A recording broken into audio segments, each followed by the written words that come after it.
হাবিবাল্লাহ, এই মক্কার সব যুবকদের শ্রদ্ধা হচ্ছে আমি মুসাআব, আমার বাবার নাম হচ্ছে উমায়ের, আমি মক্কার ভিতরে সবচেয়ে ধনী পরিবারের একমাত্র সন্তান। আমি যে জামা একবার গায়ে দেয় ওই জামা দ্বিতীয়বার আর গায়ে দেই না, আমি যে সেন ব্যবহার করি ওই সেন দ্বিতীয়বার আর ব্যবহার করি না, আমি সেই যুবক। আমার আপনি চিনেন? আল্লাহ নবী বললেন, ও যুবক, এ জাতির ভাগ্যের কখনো পরিবর্তন ঘটবে না। যদি বান্দা তোমার ভাগ্যের পরিবর্তন ঘটাতে চাও, মানুষের শান্তি না, মানুষের আইন দিয়ে না।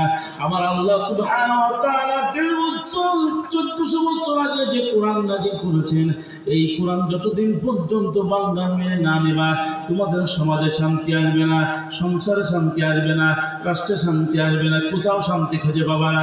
যদি শান্তি খুঁজতে পাইতে হয়, আল্লাহর জমিনে যতদিন পর্যন্ত আল্লাহর কোরআন দিয়ে পরিচালিত না হবে, ততদিন পর্যন্ত শান্তির দেখা পাওয়া যাবে না। ধরে বলেন আল্লাহ পাইতে হয়। 1400 বছর আগে আমার আল্লাহ আসমান থেকে যে কিতাব আমাদের উপর নাজিল করেছেন, সংবিধান আমার নবী মুহাম্মদের উপর, ওই কোরআন যতদিন পর্যন্ত বাংলাদেশের পার্লামেন্টে কায়েম না হবে, ততদিন পর্যন্ত যাতে শান্তির দেখা পাবে না। জোরে বলেন ঠিক কিনা?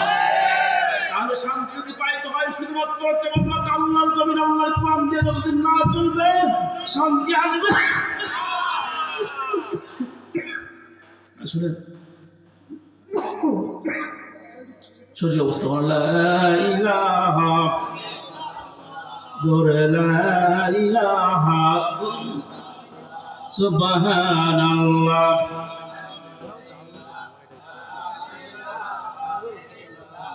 লা ইলাহা সুবহানাল্লাহ লা ইলাহা লা ইলাহা ইল্লাল্লাহু মুহাম্মাদুর রাসূলুল্লাহ। আলহামদুলিল্লাহ। তাহলে শান্তি যদি পাইতে হয়, মানুষের তৈরি করা আইন দিয়ে মানুষ কখনো শান্তি পাইতে পারে না। মানুষের তৈরি করা সংবিধান দিয়ে এ জাতির ভাগ্যের কখনো পরিবর্তন ঘটবে না। যদি বান্দা তোমার ভাগ্যের পরিবর্তন ঘটাতে চাও, মানুষের শান্তি না, মানুষের আইন দিয়ে না। আমার আল্লাহ সুবহানাহু ওয়া তাআলা 1400 বছর আগে যে কোরআন নাযিল করেছেন, এই কোরআন যতদিন পর্যন্ত বান্দা মেনে না নেবা, তোমাদের সমাজে শান্তি আসবে না, সংসারে শান্তি আসবে না, রাষ্ট্রে শান্তি আসবে না, কোথাও শান্তি খুঁজে পাবা না। যদি শান্তি খুঁজতে পাইতে হয়, আল্লাহর জমিনে যতদিন পর্যন্ত আল্লাহর কোরআন দিয়ে পরিচালিত না হবে, ততদিন পর্যন্ত শান্তির দেখা পাওয়া যাবে না। ধরে বলেন আল্লাহু আকবার। শান্তি দেওয়ার মালিক কে? আল্লাহর মালিক কে? আল্লাহ বলেন, ফামা তাবিআ হুদায়া ফালা খাউফুন আলাইহিম ওয়ালা হুম ইয়াহজানুন।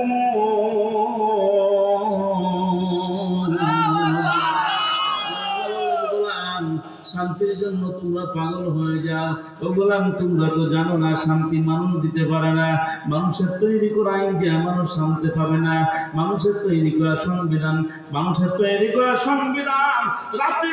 রাতে আইন করা যায়, আবার সকালে সেটা পরিবর্তন করা যায়। মানুষের তৈরি করা সংবিধান পরিবর্তন করা যায়, 5 বছরের ক্ষমতা 15 বছর রাখা যায়। কিন্তু আমি আল্লাহ যে সংবিধান বান্দা তোমারে দিলাম, এই সংবিধানের একটা অক্ষর পরিবর্তন করার ক্ষমতা কোনো জালেমের না। মানুষের তৈরি করা সংবিধান পরিবর্তন করে 5 বছরের ক্ষমতা চাই 15 বছর রাখা যায়, আলেমদের ধরে ধরে ফাঁসির মঞ্চে যাওয়া যায়। কিন্তু আল্লাহ সংবিধান পরিবর্তন করার ক্ষমতা পৃথিবীতে কোনো ক্ষমতাশালী নয়। শোনো, আমার কোরআন যদি তোমরা মেনে নাও, ফামান তাবিআ হুদায়া ফালা খাউফুন আলাইহিম ওয়ালা হুম ইয়াহজানুন। ও গোলাম, আমি আল্লাহ যে কোরআন নাযিল করেছি, এই কোরআন যদি তোমরা মেনে নাও, তোমাদের কোনো ভয় নেই, তোমাদের কোনো টেনশন নাই। আল্লাহু আকবার। এই কোরআন মানলে ভয় নেই কথা বলেছেন তিনি কে? আর যারা বলেন তিনি কে? আমার আল্লাহ। কোরআন মানলে ভয় নাই, কোরআন মানলে টেনশন নাই। আপনি তো বলেছেন, ঠিকই বলেছেন, কিন্তু কোরআন মানলে তো আমাদের বাড়ি ছাড়া লাগে। হ্যাঁ, আরে কোরআন মানলে তো আমাদের বাড়ি ছাড়া লাগে, কোরআনের দল করলে ঘর ছাড়া লাগে, কোরআনের দল করলে জেলখানায় যাওয়া লাগে। আল্লাহ বলেন কোরআন টেনশন করো না, হতাশ হও না, না না না, ইমানদার যে তুমি হবা, ইমানের পরীক্ষা তোমার দেওয়া লাগবে। এই কথা কে বলেছেন? কে বলেছেন? আর বলবেন কে বলেছে? আমরা আল্লাহ বলবো بشيء من الخوف والجوع ونقص من الأموال والأنفس والثمرات وبشر الصابرين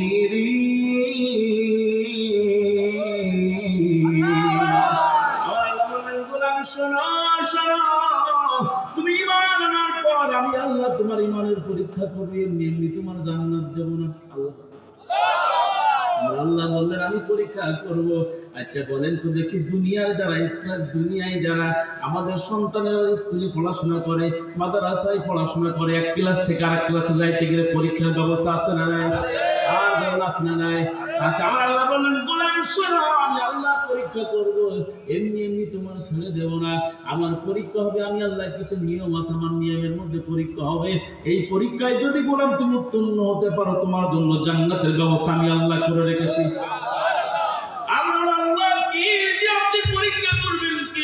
পরীক্ষা করে আমরা তো গুনাহগার উম্মত, আমাদেরকে কঠোর পরীক্ষার মধ্যে আল্লাহ আপনি ফেলবেন না। আমার আল্লাহ বলেন ওয়ালা নাবলুওয়ান্নাকুম বিশাইইম মিনাল খাউফি ওয়াল জু'। আল্লাহু আকবার। আল্লাহ তোমার প্রথম পরীক্ষা তো ভয় দিয়া, জোরে বলেন কি দিয়া? আরো জোরে। জোর হলো না? ভয় দিয়া পরীক্ষা করো। আমরা আল্লাহ ভয় কি ধরনের ভয়? আমাদের তো মনের মধ্যে পুলিশের ভয় আছে না? আছে। চোরের মন, হ্যাঁ? আল্লাহ আপনি ভয় দিয়া পরীক্ষা করবেন, কেমন ভয়? আল্লাহ বললেন খালি পুলিশের ভয় নয়, দীর্ঘ 16 বছর ঘর থাকতে পারি নাই, বাড়ি থাকতে পারে নাই। আরে বাড়ির সামনে যদি সমিতি আলা দেয়, উল্টো উপায় দিয়ে দলিমেরি পালানোর ব্যবস্থা করতে হয়। কথা বলে ফেরা বলছে সমিতি টাকা চাইতে ও পালে বেরিয়ে গেছে। আল্লাহ শোনো শোনো শোনো, ইমান আনার পর আমি আল্লাহ ইমানদারের প্রথম ভয় দিয়া পরীক্ষা করবো। ভয়, ও বান্দা ভয় কিরাম ভয়? তোমার ভয় দিয়ে আমি আল্লাহ পরীক্ষা করবো। আরে তোমার বাড়িতে পুলিশ আসবে, তুমি ভয় করেছো ঠিকই, কিন্তু কারে ভয় করেছো? যারা বলে কারে ভয় করেছো? পুলিশ তোমার হয়রানি করেছে, তোমার নামে মামলা হয়েছে, তোমাকে হামলা করা হয়েছে, তোমার ঘর ছাড়া করা হয়েছে, বাড়ি ছাড়া করা হয়েছে। গোলাম এত নির্যাতন করার পর তুমি মানুষের ভয় করো নাই, তুমি একমাত্র আমি আল্লাহ আমার কাছে বলেছো আল্লাহ কোরআনের পক্ষে আছি বলে ঘর ছাড়লাম, বাড়ি ছাড়লাম, কিন্তু মানুষের কাছে মাথা নত করে নাই। মাথা নত করছি কার কাছে? হ্যাঁ জোরে বলেন কার কাছে? মাথা নত করবার আল্লাহ এত জুলুম নির্যাতন হওয়ার পর মানুষের ভয় করি নাই, শুধু মালিকের ভয় করেছি। আল্লাহু আকবার। বান্দারে যখন আমি আল্লাহ আমার উপর ভয় করবো, ভয় দিয়া তোমার পরীক্ষা করব। খালি ভয় দিয়া নাই, আমি আল্লাহ তোমার খোদা দিয়া পরীক্ষা করবো। আল্লাহু আকবার। কি দিয়া? কি দিয়া? পরীক্ষা করবো। হারে গোলাম কোরআনের পক্ষে থাকার কারণে, দ্বীনের পক্ষে থাকার কারণে, ইসলামের পক্ষে থাকার কারণে ঘর ছেড়েছো। তোমার সন্তান খাইতে পারে নাই, স্ত্রী খাইতে পারে নাই, তোমার জন্য ভাত রেডি হয়ে আছে, এমন সময় শুনছো তুমি পুলিশ এসেছে কফি মনি বাজারে তোমার খোঁজার জন্য, পুলিশ তোমারে খুঁজতেছে। আরে ভাতের থালা রেখে তুমি অন্য পথ দিয়ে চলে গিয়ে তোমার পেটে প্রচন্ড ক্ষুধা। এত ক্ষুধার যন্ত্রণা সহ্য করার পর তুমি বলছো আল্লাহ তোমার দিন ছাড়বো না, জীবনে সব ছাড়বো, ইসলাম ছাড়বো না, ইসলাম ছাড়বো না রে। আমি আল্লাহ আমার ভয় করার পর তোমার খোদার যন্ত্রণা দিয়েছি। শুধু এখানেই শেষ নয়, আমি আল্লাহ তোমার জানের ক্ষতি হবে, তোমার মালের ক্ষতি হবে, তোমার ফসলের ক্ষতি হবে, সব ক্ষতি হওয়ার পর যদি তুমি ধৈর্য ধারণ করতে পারো, আমরা আল্লাহ ঘোষণা দিলাম গোলাম তোমার ভয় নাই, তোমার টেনশন নাই, হতাশ হওয়ার কোনো কারণ নাই।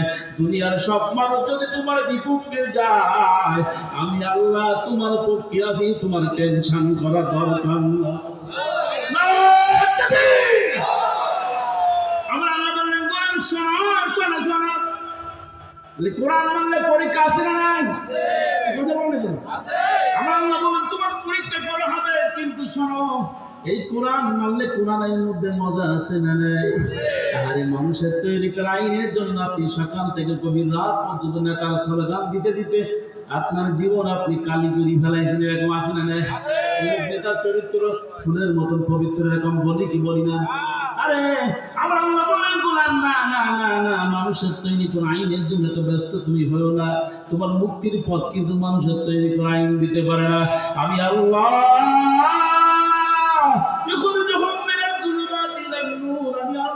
কোরআন নামক নূর নাযিল করেছি।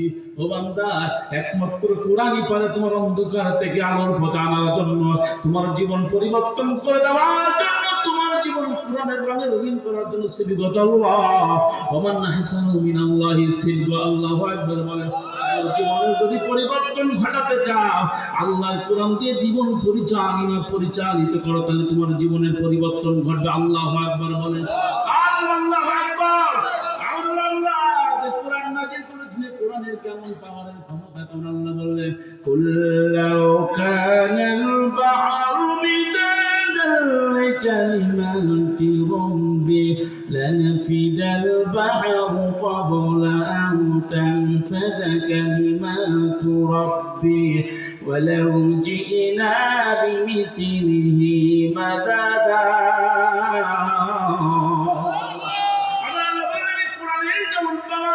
এই পৃথিবীতে যত নদী আছে, যত সাগর আছে, সমুদ্র আছে রে, সব সমুদ্রের পানি যদি এক জায়গায় করো তুমি বান্দা, আর এই পানিগুলা যদি সব কালি বানায়া দাও, আমি আল্লাহ আসমানের নিচের জমিনের উপরে যে গাছগুলো আমি আল্লাহ তৈরি করেছি, গাছের ডালগুলা যদি তোমরা কলম বানায়া দাও, এই পৃথিবীতে যত কবি আছে, যত সাহিত্যিক সাংবাদিক আছে, সবাই যদি আমার কোরআনের গবেষণা করে যদি আমার একটা কোরআনের বাগায়তের ব্যাখ্যা লিখতে থাকে রে, ওগুলা ভীষণ কলমের কালিগুলা ফোড়ায়া যাবে, ডালগুলা শুকায়া যাবে, কিন্তু আমি আল্লাহ 1000 বছর পূর্বে যে কোরআন নাযিল করেছি, আমার কোরআনের ব্যাখ্যা আমি কি কখনো তোমরা শেষ করতে পারবা না?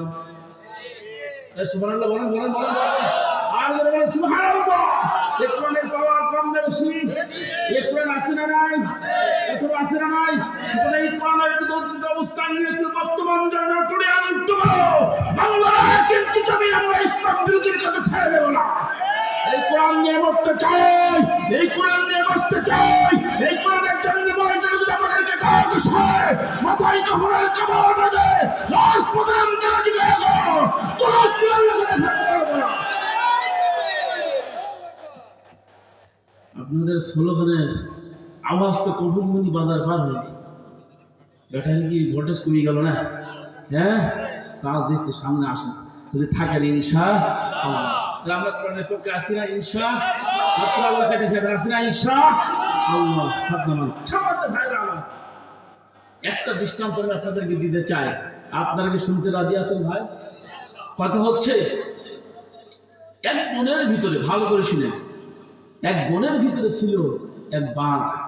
বাঘের শক্তি আর ক্ষমতা কম না বেশি? সবাই বলেন।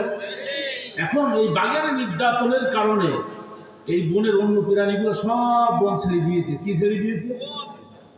এখন বাঘের ক্ষমতার দাপট এত বেশি ছিল, বাঘ চিন্তা করলো যতদিন পর্যন্ত বনের ভিতরে আমি থাকবো, কারো ছাড় দেব না। এরকম পাতি নেতা আমাদের সমাজে আছে না? এখন বাঘ চিন্তা করছে করা যায় কি, করা যায় কি, যত প্রাণী সব খাওয়া শেষ, কিছু বুদ্ধিমান ছিল তারা বন ছেড়ে দিয়েছে। বনে একা আছে কে? এক নেতা, কোনো কর্মী নেই। এরকম নেতা আমাদের সমাজে ছিল না? নেতার গরমে বাজারে ওঠা যায় না, নেতার গায়ে গন্ধ বায়ু হয়, ওই পাখিগুলো দেখলে আমাদের রাগ হয়, ছুটে কিন্তু সামনে আমরা যাই। মাফি দিতে গেলে অনুমতি নিশ্চিত, গার গন্ধে ঘুম আসে না, নাম রাখছে আতর আলী। এখন বনের ভিতরে যে বাঘ ছিল, বাঘ চিন্তা করলো আল্লাহ এই বন তো খালি হয়ে গেছে, হবে কি? এখন বনের এক কন্যা দাঁড়ায়, বাঘ কাঁদতেছে, বলছে আল্লাহ সামনে যদি কারো পাইতাম অমনি ধরি খাইতাম। এখন হঠাৎ এক মালিক উঠছিল গাধা। গাধার বুদ্ধি কম না বেশি? আপনার কথা বলেন এখন? হ্যাঁ, গাধার বুদ্ধি বেশি। আমাদের সমাজে আমার মুরব্বী বলতে পারবে, নাতি পোতা যদি একটু পাগলা টাইপের হয়, আলা ভোলা হয়, নানারা বলে এই শালা নাতি, এই গাধা মানুষ হইল না, বলে না কি না বুদ্ধি কম তারে কি বলি গাধা। এখন গাধা বলছে মালিক সারা জীবন তুই আমার পিঠে মাল বলে আমার একটু স্বাধীনতা তুই দিলি না, সন্ধ্যা হলে গলায় দড়ি দিয়ে আমার গোল ঘরের মধ্যে নিয়ে যাস, আমারও তো একটু মন চাই বেড়াতে, আজকে আর তোর কথা মানবো না। গলার দড়ি ছিঁড়ে গাধা বাইরে স্কুল থেকে গাধা মনের আনন্দে গান গাইতেছে, যাচ্ছে সামনে যাচ্ছে যাচ্ছে যাচ্ছে। এখন সামনে গিয়ে দেয় বিরাট বড় পশুর নাম ছিল তার বাঘ মামা। গাধা গিয়ে বলে আসসালামু আলাইকুম ওয়া রাহমাতুল্লাহি ওয়া বারাকাতুহু, মামা আপনি কেমন আছেন? বাঘ বলছে ওরে সর্বনাশ, ওয়া আলাইকুম আসসালাম, তুমি যখন আমার মামা বলিস আমি তোমারে বলবো কি? হ্যাঁ মামা ভাইয়ের খাতির। এখন গাধা তার বুঝি না, গাধা বলছে বিরাট বনের সবচেয়ে বড় প্রাণী বাঘ, তার সাথে বন্ধুত্ব মানে বিরাট ব্যাপার না। এক সময় ছিল আমাদের পরিবেশ সমাজ, আমাদের মাহফিলে যে যদি নেতারা দাওয়াত দেয় তার পাতি নিয়ে তার সেলফির জন্য স্টেজে বক্তা খুঁজে পাওয়া যায়।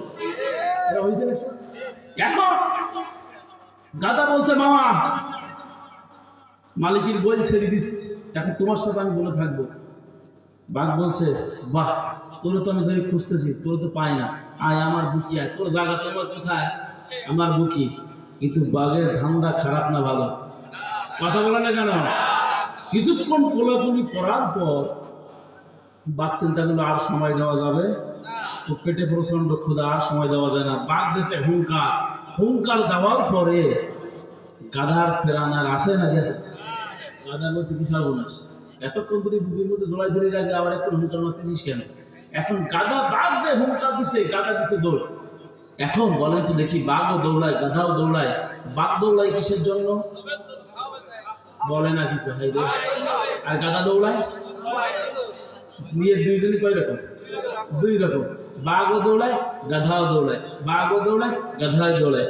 দৌড়াতে দৌড়াতে এমন সময় সামনে চলে এক পুকুর, পুকুরই নেই পানি, আছে শুধু কাদা। লাভ দিছে গাধা।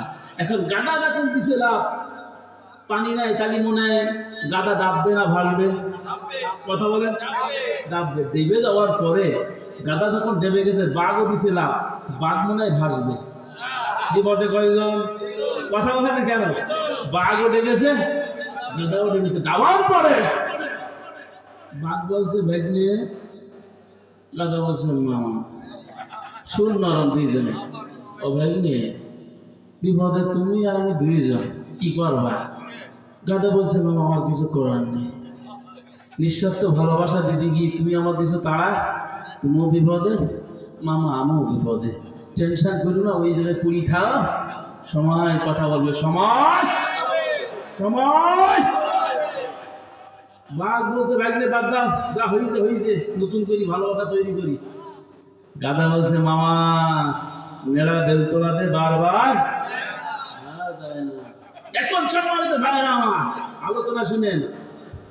গাধা বলছে মামা তোমার শক্তি ছিল, তোমার পাওয়ার ছিল, ক্ষমতা দেখাইছো, আমারে তাড়াইছো, আমি ভয়তে দিছি লাভ, বিপদে তুমিও আসো আমিও আসি। কিন্তু একটা কথা মামা তোমার আমি বলতে চাই, সেটা হলো এই, তুমিও বিপদে আমিও বিপদে। এই বিপদের মুহূর্তে বিপদের বন্ধু পাওয়া খুব কঠিন, বিপদের সময় বন্ধু পাওয়া যায় যায় না। একটা শিক্ষা তুমি নাও।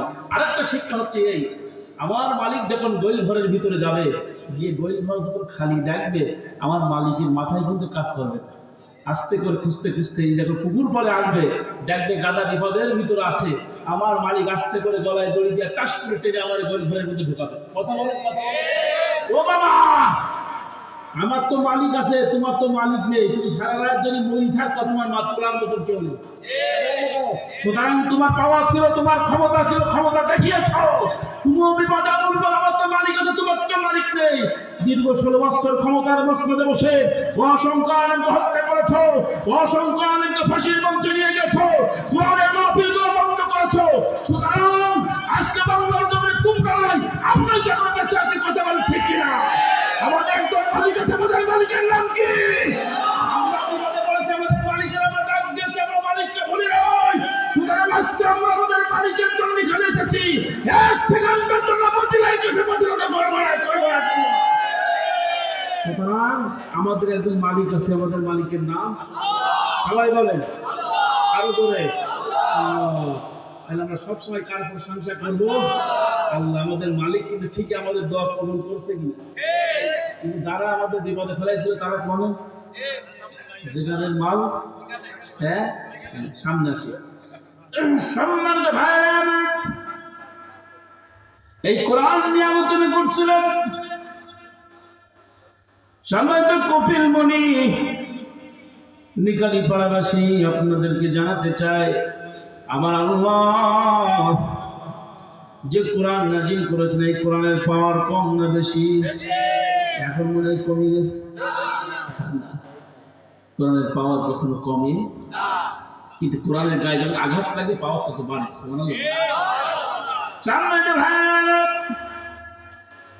আমার নবী বিশ্ব নবী আখিরি জামানার পয়গম্বর নবী মুহাম্মদ রাসূলুল্লাহ। আরে আমার নবীর উপর কোরআন নাযিল হওয়ার পর আমার নবী 3 বছর এই কোরআনের দর গোপনে দিয়েছেন। জোরে বলেন কয় বছর? সবাই বলেন কয় বছর? আর জোরে বলেন কয় বছর? 3 বছর। নবীর কোনো দোষ ছিল নাকি? কারো টাকা ফাঁকি দিয়েছিল, কারো সম্পদ ফাঁকি দিয়েছিল, দুর্নীতি করেছিল, কিন্ডারবাজি করছিল, কারো হক ফাঁকি দিয়েছিল? না না না না না। যে নবীকে গোটা পৃথিবীর জন্য রহমত বানিয়েছেন তিনি কে? আর জোরে বলেন তিনি কে? আরে যে নবীকে গোটা পৃথিবীর মানুষের জন্য আমরা আল্লাহ রহমত বানালেন, যে নবী পৃথিবীতে না আসলে আল্লাহ কিছুই বানাতেন নয়। নবীর পাওয়ার কম না বেশি? আরে যে নবীর চরিত্র সার্টিফিকেট স্বয়ং আমার আল্লাহ দিলেন, ওয়াইন্নাকা লাআলা খুলুকিন আযীম। নবী, আমি আল্লাহ তোমাকে উন্নত চরিত্রের উপর প্রতিষ্ঠিত করেছি। আল্লাহু আকবার বল। ওই নবীর উপরে কোরআন নাযিল হলো 3 বছর। রাসূল গোপনে দাওয়াত দিলেন। রাসূলের পাশে কেউ নাই, রাসূলের ডাইনে কেউ নাই, নবীর বায়ে কেউ নাই, নবী একা হয়ে গেলেন। আল্লাহর নবী দু চোখ দিয়া দরদর করে পানি পড়তেছেন। কাবার চত্বরে রাসূল বসে আছেন, কেউ রাসূলের পাশে নাই। এমন সময় জিবরাইল বললেন, রাসূলুল্লাহ, ইয়া হাবিবাল্লাহ, আপনি কেন কাঁদেন গো নবী? আপনি কেন কাঁদেন? আপনার চোখের পানিটা কেউ দেখতে পারে না, কেউ দেখতে পারে না। আল্লাহর নবী বললেন, জিবরাইল, আমার আল্লাহ যে কোরআন নাযিল করেছেন, এই কোরআনের পক্ষে কোনো লোক আমি খুঁজে পাই না। আমি একা হয়ে গিয়েছি, আমার খুব টেনশন হয়, আমার খুব ভয় হয়। আমি একা একা কিভাবে কোরআনের দাওয়াত গুলো দেবো, আমি তো কিছু বুঝতে পারি নাই। আমার আল্লাহ বললেন, জিবরাইল, আমার বন্ধুর চোখের পানি আমি আল্লাহ দেখতে পারি না, দেখতে পারি না।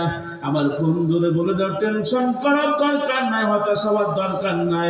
দুনিয়ার কোন মানুষ যদি আমার বন্ধুর পক্ষে না থাকে, একজন আছে, সবাই বলেন তিনি কে? আর যারা বলেন তিনি কে?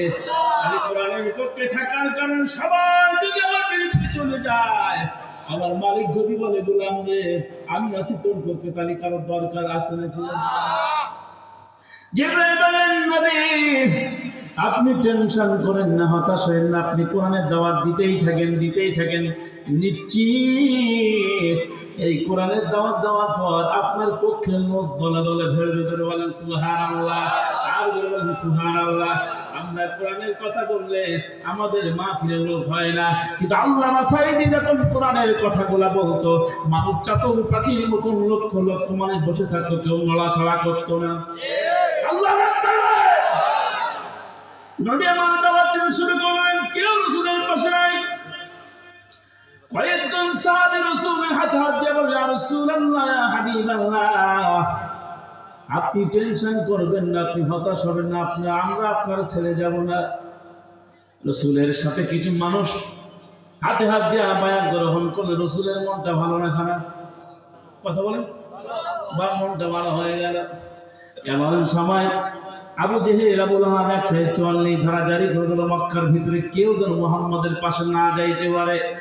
মুহাম্মাদের পাশে যাওয়া যাবে না, মুহাম্মাদের কাছে যাওয়া যাবে না। মুহাম্মাদের কাছে গেলে কিন্তু তাকে জেলের ভিতরে ঢোকাই দেওয়া হবে, আরে তাকে যাবজ্জীবন জেলখানার মধ্যে রাখা হবে। এমন কঠিন মুহূর্তে সাহাবীরা বললেন, ইয়া রাসূলুল্লাহ, হাবিবাল্লাহ, আমরা তো বাড়িও যাইতে পারি না, আমরা তো বাজারেও যাইতে পারি না, প্রকাশ্য নামাজও পড়তে পারি না। নবী গো, যেদিন থেকে আপনার হাতে হাত দিয়ে ইসলাম গ্রহণ করেছি, দিনের পথে দিনের পথ ধরেছি, ওই দিন থেকে আমরা দুনিয়ার সব সম্পর্ক থেকে বিচ্ছিন্ন হয়ে গেলাম। বাড়িও যাওয়ার কোনো পরিবেশ আমাদের নাই। আবু জেহেল একশো চলে দ্বারা জারি করছে, বাড়ি যাইতে পারি না, স্ত্রীর কাছে যাইতে পারি না, সন্তানের কাছে যাইতে পারি না। আল্লাহ নবী বললেন, সাহাবীরা তোমাদের কি বাড়ির কথা মনে পড়ে, সন্তানের কথা মনে পড়ে? সাহাবীরা বললেন, রাসূলুল্লাহ। আমি বললাম, না না না না, সন্তানের কথা মনে পড়ে না, স্ত্রীর কথা মনে পড়ে না। নবী গো, আপনি যতদিন পর্যন্ত বেঁচে আছেন নবী দুনিয়ার সব ত্যাগ করতে পারি, এক সেকেন্ডের জন্য নবী আপনার ত্যাগ করতে পারি না। আল্লাহু আকবার। ও নবী, এই কোরআন ভালোবাসার কারণে দুনিয়ার সব ত্যাগ করবো, কিন্তু আপনাকে ত্যাগ করবো না। আল্লাহ নবী বললেন, সাহাবীরা শোনো শোনো শোনো, এই যদি তোমাদের ঈমান হয়, আমি নবী ঘোষণা দিলাম এমন সময় চলে আসবে, খুব দ্রুত সময় চলে আসবে, এই কোরআনের দাওয়াত গোপনে দেওয়া লাগবে না, প্রকাশ্য দাওয়াত দেওয়া হবে, কেউ তোমাদের বাধা দেওয়ার মতন ক্ষমতা রাখবে না। সময় তো ভাইরা, দীর্ঘ 16 বছর কোরআনের মাহফিলগুলো হয়েছে, হই নাই, আমরা কোরআনের কথাগুলো বলতে পারি না, গোপনে গোপনে বাঁশ বাগানে, আম বাগানে, কাঁঠাল বাগানে, খেজুর ভেড়িতে দাওয়াত দিয়েছি, কথা বলেন ঠিক কিনা? কিন্তু আমার আল্লাহ 16 বছর পরে জালেমকে বিদায় করে কোরআনের কথা ওপেন করে দিয়েছে, এখন বাধা দেওয়ার মতো কোনো জালেম বাংলার জমিনে নাই। সামনে তো ভাইরা, নবী আল্লাহ নবী কোরআনে কাবার চক্রে তেলাওয়াত করতেছেন, আরে সাহাবীরা রাসূলের মুখে কোরআন তেলাওয়াত শুনে আর চোখের পানি ঝরায়। আল্লাহু আকবার। যে নবীর উপর কোরআন নাযিল হইছে, ওই নবী স্বয়ং কোরআন তেলাওয়াত করে, কেমন মধুর! সুবহানাল্লাহ বলেন। আরে কি মধুর! আমার নবী কাবার চত্বরে কোরআন তেলাওয়াত করে, এমন সময় জিবরাইল বললেন, নবী গো, ফাসদা বিমা তুহমার ওয়া আরিদ আনিল মুশরিকিন। আল্লাহু আকবার। নবী গোপনে গোপনে দাওয়াত দেওয়া যাবে না, এখন প্রকাশ্য কোরআনের দাওয়াত ময়দানে দিতে হবে। কোন বাতিলের চোখ লাগানো ভয় করার মতন সময় নবী তোমার কিন্তু আর না। নবী আমার দাওয়াত দেওয়া শুরু করলেন। এই কোরআন কাবার চত্বরে আমার নবী যখন তেলাওয়াত করতেছেন, সাহাবীরা রাসূলের সামনে বসা। আবু জেহেল, আবু লাহাব মক্কায় 144 ধারা জারি করলো, কেউ যেন মুহাম্মাদের কাছে না যাইতে পারে। মুহাম্মাদের কাছে যে যাবে তাকে এই মুহূর্তে জেলখানার মধ্যে পড়া হবে, তাকে ফাঁসির কাস্টে ঝোলানো হবে, এই নির্দেশনা জারি করে দেওয়া হলো। এমন কঠিন মুহূর্ত যখন শুরু হয়ে গেল, এই মক্কার ভিতরে যত যুবক আছে যুবকদেরকে বলে দেওয়া হলো, যুবক তোমরা শোনো, যদি একবার মুহাম্মাদের কাছে তোমরা যাও, আরে যুবকরা যখন মুহাম্মাদকে একবার দেখবে, ওই মুহাম্মাদের হাতে হাত না দিয়া যুবকরা কিন্তু ঘরে ফেরবে না। যারা বলে আল্লাহু আকবার। যখন যে সমাজের যুব শক্তি জেগে যায়, ওই সমাজ ইসলাম কায়েম কেউ বাধা দিয়ে রাখতে পারে না। কথা বলেন, যে সমাজের যুবকরা রক্ত ঝরাতে যাবে, সে যুবকরা রক্ত দিতে যাবে, শহীদ হতে যাবে, ওই সমাজ ইসলামী আন্দোলন উদ্ধার করে দেয় তিনি কে? আর যারা বলেন তিনি কে? সামনে আবু জেহেল বলল, শোনো মক্কাবাসী, তোমরা কেউ জানো মুহাম্মাদের কাছে যেও না, সে কিন্তু পাগল, সে কিন্তু জাদুকর, সে কিন্তু গণক, পাগলের কাছে যাওয়া যাবে না। কথা বলছে কে? হ্যাঁ, মক্কার প্রেসিডেন্ট একজন পাগলের কথা বারবার মুখে উচ্চারণ করে, বারবার উচ্চারণ করে। আচ্ছা বলেন তো দেখি, ইউনিয়নের চেয়ারম্যান যদি একজন পাগলের কথা বারবার মুখ দিয়ে বলে, সাধারণ পাগল না অসাধারণ পাগল? আল্লাহু আকবার বলে। মক্কার প্রেসিডেন্ট শুধু বলে পাগলের কাছে যেও না, মুহাম্মদ কিন্তু পাগল, মুহাম্মদ কিন্তু জাদুকরের কাছে যাওয়া যাবে না। যুবকরা বলে, আবু জেহেল 144 ধারা জারি করেছে, আমরা যুবক কখনো মুহাম্মাদের কাছে যাব না। কিন্তু আবু জেহেল জানে মুহাম্মাদের কাছে চিন্তা একবার যাবে, ওর আটকায় রাখা যাবে না, মুহাম্মাদের দিক তাকানোর পরে ইসলাম গ্রহণ করবে। আল্লাহু আকবার বলেন, বলবেন আল্লাহু আকবার। এমন সময় ওই মক্কার ভিতরে সবচেয়ে উচ্চ বংশ ঘরের সন্তান, নাম ছিল মুসআব। নাম কি? নাম কি? বাপের নাম ছিল উমায়ের, বাপের নাম কি? উমায়ের একমাত্র সন্তান নাম ছিল মুসআব। আহারে, ওই মক্কার সবচেয়ে ধনী পরিবারের সন্তান, নাম ছিল তার মুসআব। তার বাপ ছিল কাফেরদের একজন নেতা, আবার একজন কবি। মক্কার প্রেসিডেন্ট আবু জেহেল বলল, ও মুসআব তুমি শোনো, এই মক্কার যুবকদের নেতা তুমি, যুবকদের সর্দার তুমি, তোমার একটা কথা বলি, যেন কোন যুবক মুহাম্মাদের কাছে না যায়, এই দায়িত্ব কেউ তোমার উপর দেওয়া হলো। আজ থেকে এই দায়িত্ব তুমি পালন করবা, কেউ যেন মুহাম্মাদের কাছে না যায়। আর যদি আমি আবু জেহেল জানতে পারি মুহাম্মাদের দরবারে কোন যুবক চলে গেছে, ওই যুবককে ধরা হবে, কারাগারের মধ্যে নিক্ষেপ করা হবে। যারা বলেন আল্লাহু আকবার। মুসআব ইবনে উমাইর ঘরের ভিতরে যায়, যাওয়ার পর তার মা বলে, আমার সন্তান, আমি তোমার গর্ভধারিণী মা বলছি রে, শোনো বাবা শোনো, তুমি দুনিয়ার সব জায়গায় যাবা, মুহাম্মদ নামক পাগলের দরবারে যেন তুমি যেও না, মুহাম্মদ কিন্তু তোমার জাদু করবে, তুমি আমার একমাত্র সন্তান। মুসআব শোনো শোনো শোনো, মুসআব শোনো, ওই মুহাম্মদকে একবার যদি তুমি দেখো, তোমার কিন্তু মুহাম্মদ জাদু করবে, মুহাম্মাদের দরবারে তুমি যাবে না। মা বলে এই কথা, আব্বা বলে সন্তান শোনো, তুমি আমার একমাত্র কলিজার টুকরা ধন, তুমি আমার আদরের ধন, তুমি আমার একমাত্র সন্তান, আমার কোনো সম্পত্তির কোনো ঘাটতি নাই, কোনো কমতি নাই, আমার ক্ষমতা আছে, আমার পাওয়ার আছে। ও ছেলে, একবারের জন্য যেন মুহাম্মাদের দরবারে তুমি যেও না, মুহাম্মদ তোমার কিন্তু পাগল, মুহাম্মদ জাদু করবে তোমারে। আচ্ছা বলেন তো দেখি, মা বলে মুহাম্মাদের কাছে যেও না, বাপ বলে মুহাম্মাদের কাছে যেও না, মক্কার প্রেসিডেন্ট আবু জেহেল বলে মুহাম্মাদের কাছে যেও না, মনের মধ্যে সন্দেহ হবে কি হবে না? সবাই বলেন হবে কি হবে না? আল্লাহু আকবার বলেন, আল্লাহু আকবার বলেন। মুহাম্মাদের মনের ভিতরে সন্দেহ হয়। আমার মা বলে মুহাম্মদ পাগল, আমার মা বলে মুহাম্মদ জাদুকর। যুবক মানুষ, ছোট্ট মানুষ, কচি মানুষ, মনের মধ্যে বুঝ দিতে পারে কেমন পাগল কেমন জাদুকর, দেখার দরকার আছে না নাই? আমার আব্বা বলে পাগল, মক্কার প্রেসিডেন্ট বলে পাগল। না না না না না, আমি যতদিন পর্যন্ত ওই পাগলকে না দেখবো ততদিন পর্যন্ত আমি বিছানায় মাথা লাগাবো না। সন্তান গভীর রাত, হারে পাশে কেউ নাই, একা একা ফজরের আযান শুরু হয়ে গেল। মুসআব ঘর থেকে দরজা খুললো, বাহিরে চলে গেল। গিয়ে যাওয়ার পর কাবার চত্বরে দাঁড়ায় দাঁড়ায় নবীতে কোরআন তেলাওয়াত করতেছে। দূর থেকে মুসআব দাঁড়িয়ে দাঁড়িয়ে রাসূলের মুখ থেকে কোরআন শুনে আল্লাহু আকবার বলেন, আল্লাহু আকবার বলেন। মুসআব চিন্তা করলো না, দিনের বেলায় যদি যায় আমার আব্বা দেখতে পারে, আমার আম্মা দেখতে পারে, মক্কার প্রেসিডেন্ট আবু জেহেল দেখতে পারে না, গোপনে গোপনে যাওয়া লাগবে। ফজর যখন আঘাতে হয়ে গেল, ঘর ছেড়ে চলে গেল কাবার চত্বরে, দেখে মুহাম্মদ কোরআন তেলাওয়াত করতেছে। আল্লাহু আকবার। ও নবী কোরআন তেলাওয়াত করতেছে, আর দূর থেকে দাঁড়ায়া মুসআব ইবনে উমাইর দূর থেকে দাঁড়ায়া রাসূলের মুখ দিয়ে কোরআন তেলাওয়াত শুনতেছে। এমন সময় আল্লাহর নবী যখন দূর থেকে একজন যুবক কোরআন শুনতেছে, রাসূল খেয়াল করলেন। প্রথম দিন চলে গেল, মুসআব ঘরের ভিতরে চলে গেল। যাওয়ার পর মা বলে, ছেলে রে, আমি দেখলাম তুমি বাড়িতে নাই, তুমি কোথায় গিয়েছিলে বাবা, কোথায় গিয়েছিলে? তুমি সব জায়গায় যাও কিন্তু মুহাম্মাদের দরবারের জন্য যেও না। ছেলে কোন দরবারে গিয়েছে? ছেলে চিন্তা করলো, না না না না, এটা আমি কখনো আমার মার সাথে বলবো না, আমার মার সাথে বললে আমার আটকায় রাখবে। দ্বিতীয় দিন আবার গভীর রাত, মুসআব ঘরে থাকতে পারে না, খাইতেও পারে না, ঘুমাইতেও পারে না, মনের মধ্যে খালি চিন্তা, না না রে না। যারে আমার আব্বা পাগল বলে, যারে জাদুকর বলে রে, ওই পাগলের কাছে প্রথম দিন যাওয়ার পর পাগলের মুখ থেকে কোরআন শোনার পর আমার মনের মধ্যে ধাক্কা লাগেছে, আমি ঘুমাইতে পারি না, কেমন পাগল রে কেমন পাগল।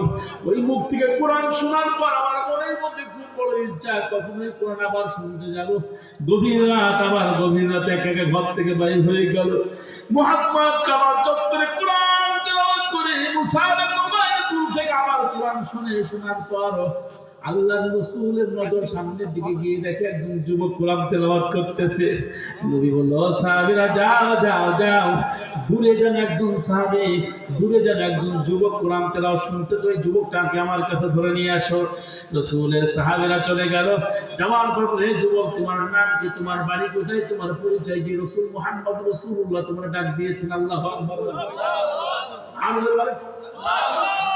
আয় ওই যুবক বললেন, আমার নাম মুসআব, আমার আব্বা হচ্ছে কাফেরদের নেতা, আমি একমাত্র সন্তান, আমার আব্বা সবচেয়ে ধনী মানুষ এই মক্কার ভিতরে। আমি একবার যে জামা গায়ে দেই, দ্বিতীয়বার ওই জামা কখনো গায়ে দেই না। আমি যে রাস্তা দিয়ে একবার হাঁটি, এক সপ্তাহ ওই রাস্তা দিয়ে আতরের ঘেরান বাইর হয়। আমি সেই সন্তান। আমার কে ডাক দিয়েছে বলে মুহাম্মদ রাসূলুল্লাহ, চলো চলো মুহাম্মাদের দরবারে চলো। সন্তান বলে আমার মুহাম্মাদের দরবারে নিয়ে যেও না। আমার মা বলেছে মুহাম্মদ নাকি জাদু করে, আমার আব্বা বলেছে মুহাম্মদ নাকি জাদু করে, আমি জাদুকরের কাছে যাবো না। কিন্তু না না না না,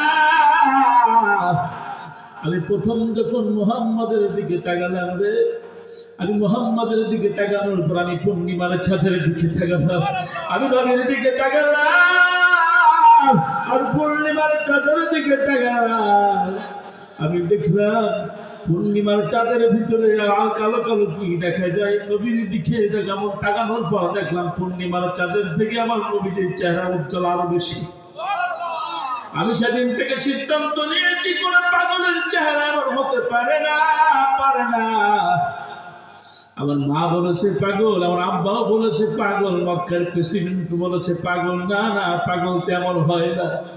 পাগল যখন কোরআন পড়ে আমার মনের ভিতরে ধাক্কা লাগে। না না,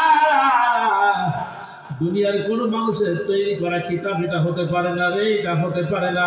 আমার মনে হয় আমার আল্লাহ সুবহানাহু ওয়া তাআলা কোরআন নাযিল করেছেন, কোরআন ছাড়া কখনো এই কিতাব এত মধুর হতে পারে না। আল্লাহু আকবার, আল্লাহু আকবার। মুসাব তোমার চিন্তা করলো না আমি মুহাম্মাদের কাছে যাব, আমার আব্বা জানতে পারলে আমার ঘর থেকে বাহির করে দেবে, আবু জেহেল জানতে পারলে আমার কারাগারের মধ্যে ঢুকায় দেবে। আল্লাহু আকবার। কি যন্ত্রণার মধ্যে আমি পড়েছি, আমি যাব না।